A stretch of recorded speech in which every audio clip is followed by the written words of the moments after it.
Greetings, editors who are in a hurry. Have you tried Premiere Pro's Essential Sound auto ducking feature? Maybe you're not happy with the results you're getting, and you still need to quickly mix music under your voiceover. Here's a tutorial on a technique that I find to be the fastest way to get a quick rough mix.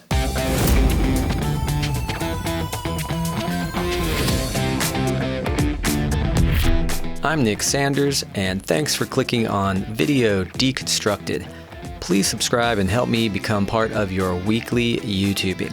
When I first started mixing audio in Pro Tools, I was always using the audio keyframes or volume lines, or some call it rubber bands. Often very necessary, but for a rough mix or a quick corporate job, this is the way to go. Some editors call this blade and fade, and you can use it in Premiere, Resolve, Avid, Pro Tools, anything that you mix audio in.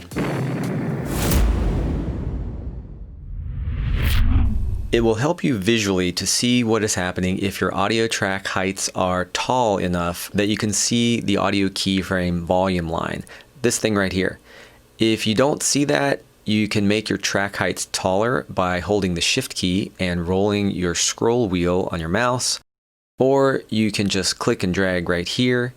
If you have made your track height taller and you still don't see the audio keyframe volume line, you might need to go up here to your timeline display settings, this wrench icon here, and click and make sure Show Audio Keyframes is turned on. Go to the main part of the music and set your volume level of the music so you can clearly hear the dialogue, the VO, over top of that. I'm using the selection tool. If you tap the V key, that is the shortcut for the selection tool. Take the selection tool and click anywhere on the white volume line to drag it down. Keep adjusting this until you get the volume of the music where you like it. The 360-degree around view monitor system. Okay, that will work right there. Using the razor tool, the shortcut is the C key. Place a cut everywhere you want the music to either fade up or fade down. Now switch back to your selection tool, the V key on your keyboard. Select your entire music track and hold the Shift key and tap the D key so you have a crossfade between each audio clip. Keep in mind when you do this, Premiere will also put a fade at the top and tail of your selected music tracks. You might not want those fades, so you will need to go and delete them if that's the case. If you want your default crossfades, or audio transitions as Premiere calls them, to be longer or shorter, you can change the setting by going to Premiere Pro menu, Preferences, Timeline, and your second option is Audio Transition Default Duration.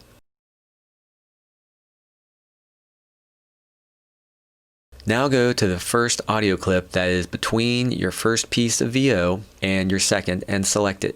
Then use the bracket keys. Left bracket lowers the volume, right bracket key raises the volume. Use the right bracket key to raise the music to the level you want when there is no voiceover. Each tap of the right bracket key raises the clip volume by 1 dB or 1 decibel. If you want to raise or lower a clip's volume by more than 1 dB, you can hold the Shift key. You can set the amount by which the Shift key adjusts the volume, the amount of decibels, by going to Premiere Pro menu, Preferences, Audio, and your third option is Large Volume Adjustment. Clever name. In this example, I'm going to raise the volume by 12 dB by holding the Shift key and then tapping the right bracket 2 times. You can also set the volume by typing it in if you select your audio clip and use the shortcut Shift 5, which will open the effects control panel, and you can set the clip level right here under volume.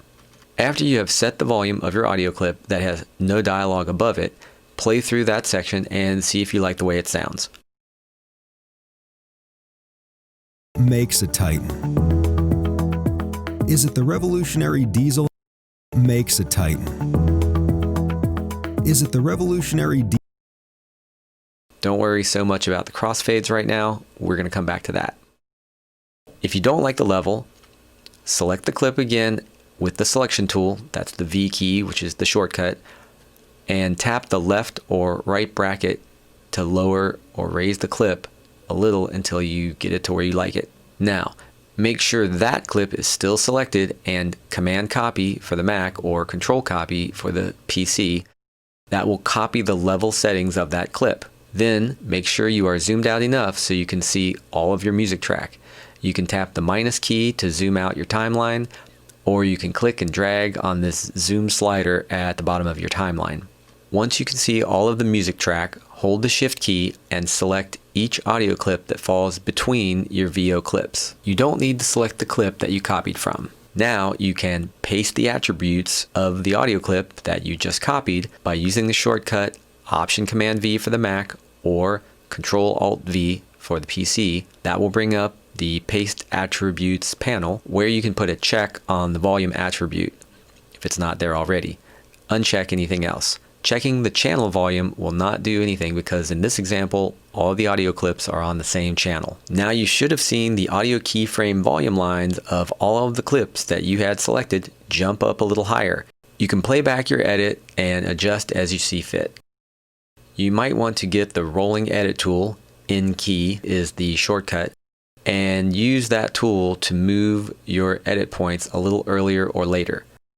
And if one of your crossfades seems a little long or short, you can use the selection tool, V key is the shortcut, to trim the duration.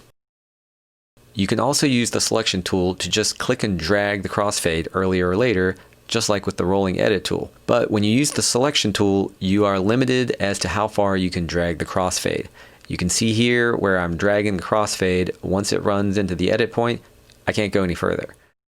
Ideally, what you want is for your viewer to not really notice the volume of the music going up and down. And that is something you just have to train your ears to be able to recognize. I recommend lots of meditation, sunshine, all that good stuff. Thanks for hanging out with me. I'm Nick Sanders. This is Video Deconstructed. You know the drill. Subscribe, hit the bell, thumbs up, thumbs down, leave some snarky comments. Give me your latest conspiracy theories.